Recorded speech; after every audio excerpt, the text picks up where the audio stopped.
Welcome. If you're new, I'm Philip. I'm a filmmaker and actor. Today we're going to be watching and reacting to Final Fantasy XVI.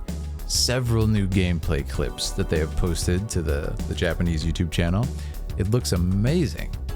And we're going to be looking at it and breaking it down. And I'm going to give you my thoughts on this game, Final Fantasy series as a whole, and just what this battle system is going to have to offer us. So let me know in the comments what your favorite Final Fantasy battle system is.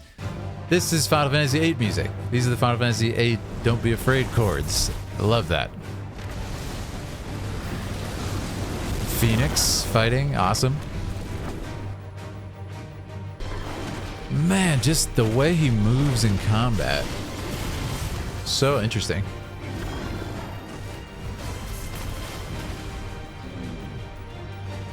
Dude, the scale of these battles. Dude, Titan is what, like 500 feet tall? It's awesome. And this thing, how big is this thing? It's like the size of a continent.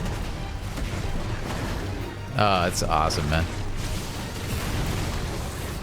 And the cool thing about this is, like, seems to be a large level of variety to all these battles, you know? Like, come on, this is like a fist fight. Two Ifrits. Amazing. Amazing. Alright, now we're not gonna watch Clint Stevens, believe it or not. We're gonna come over here. We're gonna watch this one. It's mind-blowing to think the soundtrack is 8 discs long. Yeah, that's what I was saying on Twitter. Did you guys catch that? I'm sitting there kind of like, 1, 2, 3, 4, 5. How many songs are going to be on this soundtrack? Like, we're going to get hundreds of songs from Soken, which sounds like a treat to me. I appreciate how they gave each boss fight its own flavor. That looks really cool, Jasmine. And I think the important thing is we've seen nothing of this game. Like, they've confirmed everything we've seen is like the first few hours. Looking at a game that's at least 40 hours and doing no side quests. It's like, we are in for a ride. We know nothing about this game. Just watched the Dune thing, full trailer coming tomorrow. Oh, awesome, Matt. I can't wait for that. I'm going to have to do a reaction to that one, guys. All right, let's check out the second clip. Don't know what it is. Let's check it out. If anyone can read Japanese, please enlighten us. Here we go. There's the FF8 music. Now, okay, let me just pause it for a second. See, this looks like Final Fantasy, man. Like, I'm so glad they throw in this sort of stuff. Like, this looks like classic Final Fantasy, man. It looks like that NES background on FF1. You get the grass and everything. Like, that is so cool, man. So I love to see it. I love to see this level of kind of photorealism with the background. Let me make sure we're watching in 4K. I think we are. You make it even more crisp for you guys. But yeah, to see that level of photoreal, but it has this charm to it still. You know, it has that brightness, and it's cool because a lot of the clips have been like dark and dreary and serious. It's cool to see that he's still gonna be running around outside, adventuring. You know. So wait. Somebody like lifted up this enemy. Oh, it's Torgal. So Torgal is going to throw the enemy into the air? Oh, come on. That's fun. That's a lot of fun. So Torgal can grab him, throw him up, and then you beat him. Ah, come on, dude. That's awesome. And it seems like you can tell Torgal like get a hit in quick. Distract him. It's awesome.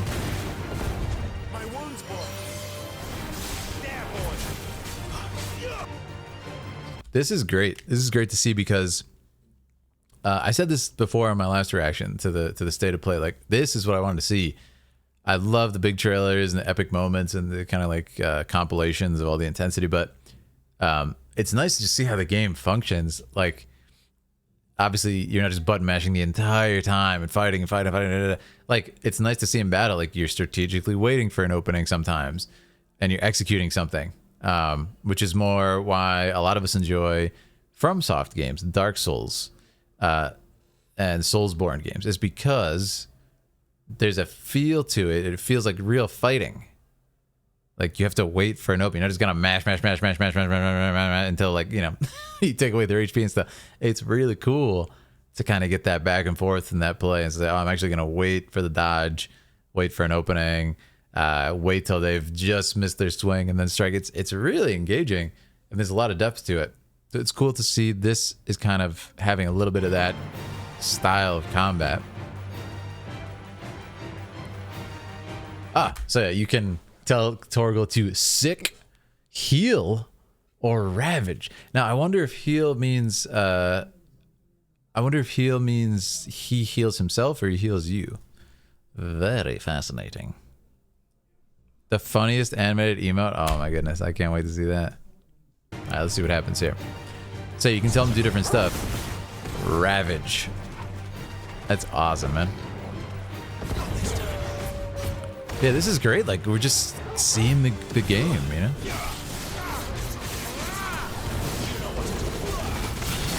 Like fire, which is probably like an Efreet ability.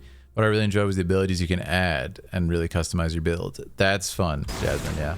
It's a lot of fun. And the cool thing is, like, it's not just like, fire attack with Efreet. It's gonna be this massive, like you said, kind of like a build. And there will be all these different abilities and attacks and power-ups for each icon, each summon, which I think it's going to add up to be a lot, guys. All right, let's check out the third one here. What do I do? New tab. Check out the third one. Okay.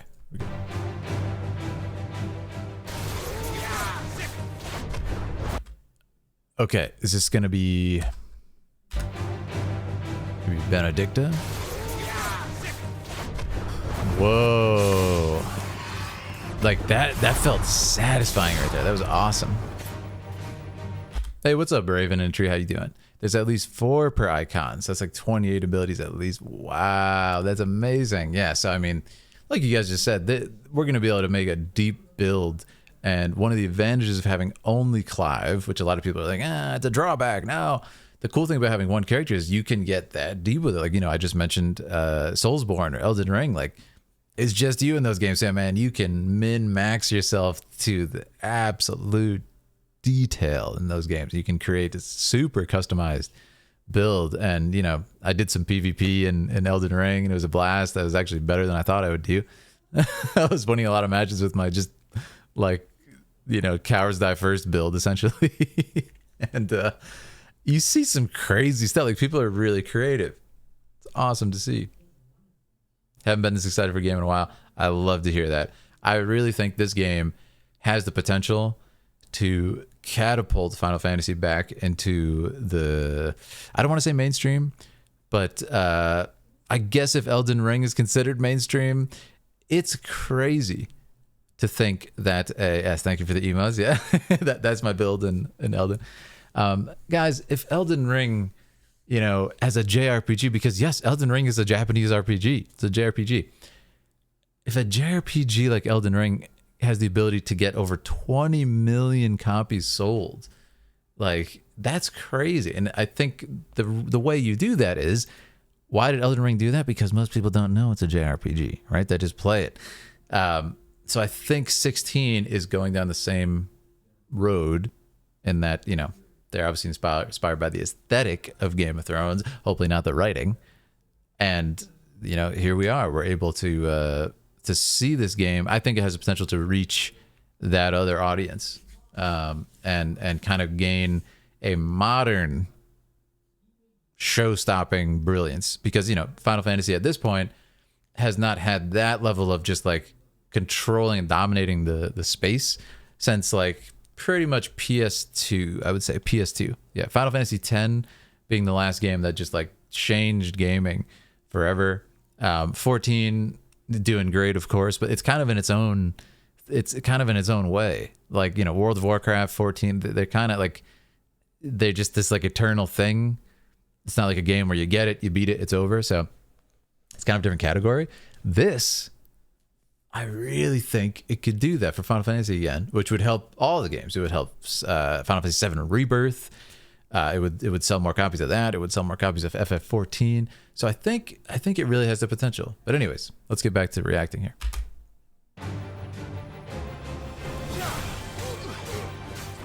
Yeah, I agree. And the state of play exploded pre-orders to the point where it's just like the views on the video alone, like it really did a lot. And if you notice, they were so smart in that video. They decided to reiterate like time and time again, Final Fantasy is a very storied legacy, but it is not a game where you have to play all of them. You can jump in right now. You don't know, it's a new story. And they were so smart to say that instead of just like assuming everybody knows that. Because there's so many people, if you mention like, oh, I'm playing FF15, they're like, I don't have the time to get into all those games. It's like, they think they have to play every single Final Fantasy. So, with the Pixel remasters out, they should, but that's another topic.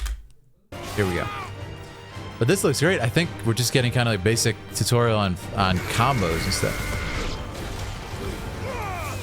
God, Clive. Clive, man, are you all right? Ugh. That was awesome. Must be horrible to work on 17 if 16 will be very successful. What do you mean? Are you saying it's going to be a different style? I'm really curious about 17. Part of me hopes that they announce 17 this year's non-E3, whatever's going to be the new E3, like the Summer Game Show Fest or whatever, thing, or just a State of Play or something. I really hope they've been working on it, but at the same time, I do think there's a possibility they're waiting to see how this one does. But yeah. So we're going to Star Trek 5 after 2, 3, and 4 were so amazing. Yeah. Probably won't see 17 for a while. Yeah, I feel like even if they don't show 17 soon, it has to be already in development. Like, this game has been in development for so many years. Dude, they were doing voice work and performance work. Ben Starr had posted to his Twitter 4 years ago for this game. It's a long time ago, man. It's a long time ago. 4 years ago. And then obviously before that, they were writing it for how many years? Like, so that's crazy. Anyways, let's continue on.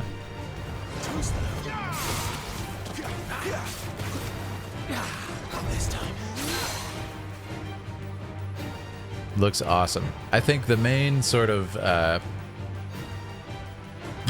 struggle for Square Enix after 16, no matter how it does, seems like the narrative has been upped to a very interesting and awesome level. And that's because of Kazutoyo Maehiro, who is the writer for this game. And he has worked with Yasumi Matsuno. He's done Heaven's Word, I believe. Fantastic writer. And this is going to be... I just hope they kind of continue to try to reach the same level narratively as this. And again, it's not out yet, right? We hope it's good. Seems very good. But I just hope they strive to kind of keep pushing gaming narrative as opposed to falling back on their own style, even though they created the style, if that makes sense. Like, why was FF7 world-changing game, genre-altering game? Because it did something completely different, because it pushed narrative. It was the first AAA game ever, everybody says, right? It really was. FF10, first game with voices, amazing original story. FF10 story has been copied by so many JRPGs. Like, you will see these JRPG like tropes that came from Final Fantasy X. There's so many of them after they came out. But then, after that, I feel, because I think that's when the president of Square Enix changed, they started to kind of fall back on their own things that they created. Again, it's not like they're, it's the artist using their own tools, right? It's not like a bad thing. But FF being known for just changing the landscape of gaming and the genre of gaming, it's tough. How do you keep doing that? So I hope 16 can kind of give fans that feeling again. And I hope with 17 they go for that approach, no matter what it is, even if it's a totally different game. Let's keep going. Yeah, a lot of this is tutorial that we can't read, but I mean, we're seeing exactly what's going on. I love that kind of like quick dodge thing. And it's interesting because it's not that different. Like, a lot of people will say, oh, the prompt comes up on the screen.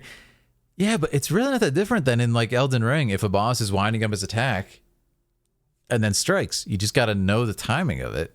They just give you a prompt instead of like seeing his sword coming at you. So it's kind of cool, and it's a nice mix of those things. I like it. Yeah. 16 looks good, says Crimson.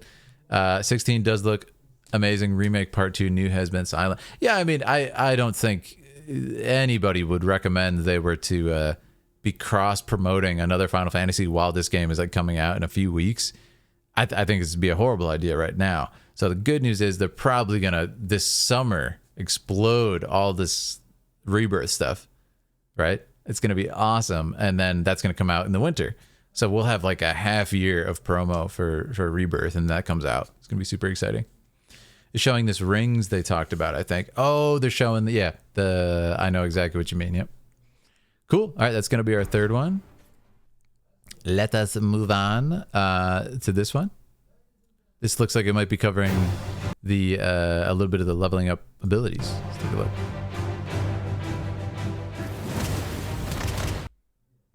That's so true. Next year we'll have played 16, 7R, and 14. Woo. Crazy. And Zelda. Cool. Yeah, I think it's talking about the iconic abilities. Yeah. This would be Phoenix. Beautiful. Beautiful stuff.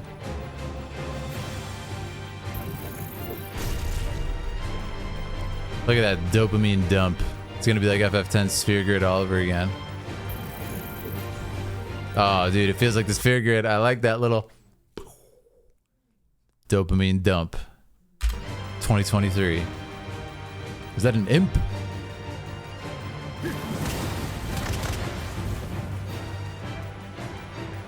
Man, that was awesome. Tears of the Kingdom, man, I'm so excited for Tears of the Kingdom. Like, cannot wait.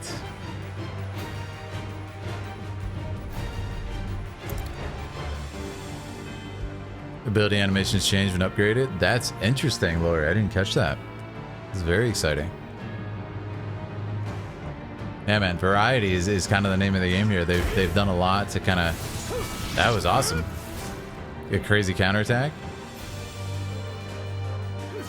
I'm glad though, like the combos look very satisfying, and they look what's what I'm looking for. In some of the early trailers, I was looking at the battle and I was like, it looks almost too fast. And I don't mean too fast as in like the pace of the game, kind of like the pace of the animations. If stuff is too fast, again, I'm going to mention Elden Ring again because Soulsborne combat is like as a masterpiece. Feels like real fighting. Why does it feel like real fighting when you're playing Soulsborne? Because it's not these crazy anime moves and stuff that can't happen. Like, you got a sword and you go, you defend, you dodge. A little too much rolling to be real, but you know what I mean?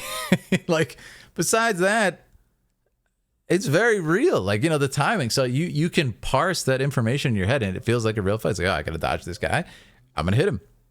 I'm going to move. You see him winding up. You dodge. Like, this game is obviously a little bit more heightened than that. It has that sort of like almost Devil May Cry mix with reality and like anime moves and stuff. Oh my God, Aaliyah's going to whisper me the emotes.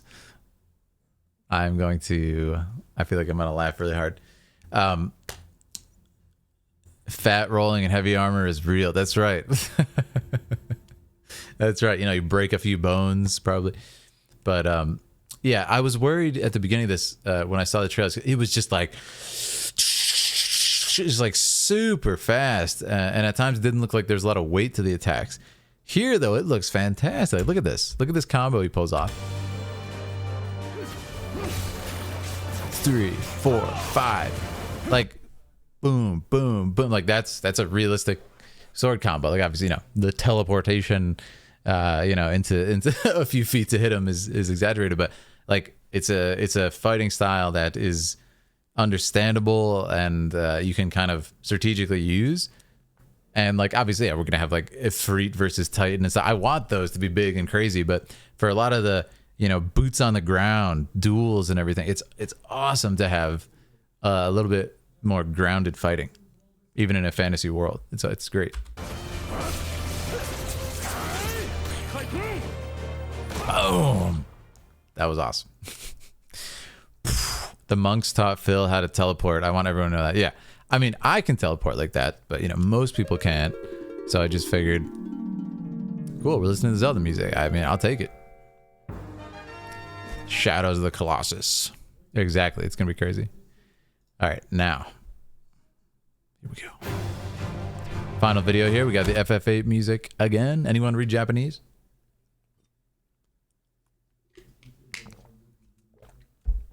Also, I feel it's a bit early, but has anyone seen... there hasn't been like commercials yet for this on TV, right? I'm really curious what those are. Oh, this is awesome. Ooh. Seems like it's showing off kind of like different locales and everything. I'd love to see that. That's great. Oh,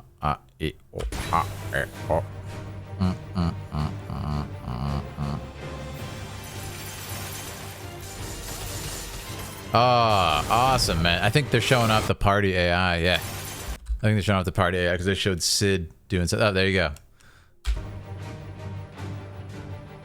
So, okay, she's building up like an ice magic type thing. That's great to see, man. And like, you know, hey, maybe it's why they did this video like that. But I love that Clive is just standing there. What does this look like, guys? What does this look like right now? It looks like I'm playing the freaking Pixel remasters, man. We got a party lined up. We got enemies on the other side, and we're firing off magic on them and stuff. While Torgal gets in there and attack, like, feels like classic Final Fantasy. I like that. I like that a lot. The companions. Oh, so like that was a good attack right there. Oh, and what's great about this is it's not just the animation, like I said, that has the weight to it. This attack has a lot of weight to it. It's the sound design. And obviously, you know, Ben Starr wailing. But listen to this slice. Oh, sound design, animation, the particle effects. It's glorious. Really nicely done.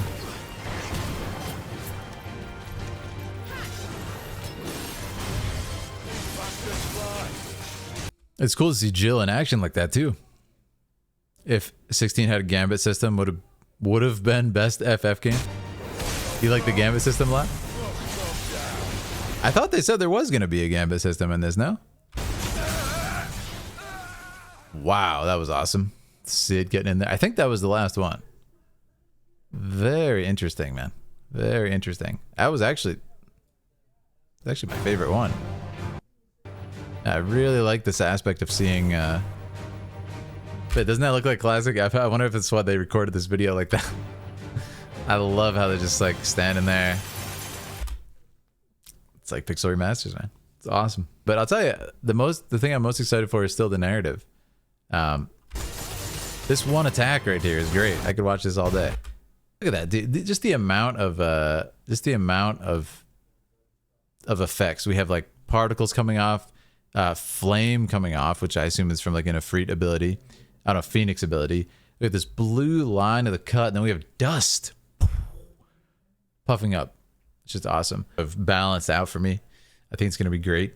And a lot of the feeling that's getting me excited is that combat is feeling a little bit more grounded. Because I thought it was going to be only insane. Just like flashes across the screen, like it's so fast, it's just like crazy anime strikes all the time. And like, I mean, I love anime as much as anyone, but I think it's nice to have a little bit more of that, like feeling like a real fight, you know, as someone who loves martial arts as well. So I think this is showcasing just that. Boom. Yeah, and even using like magic attacks like that, like you could feel the weight of him firing that. It was really cool.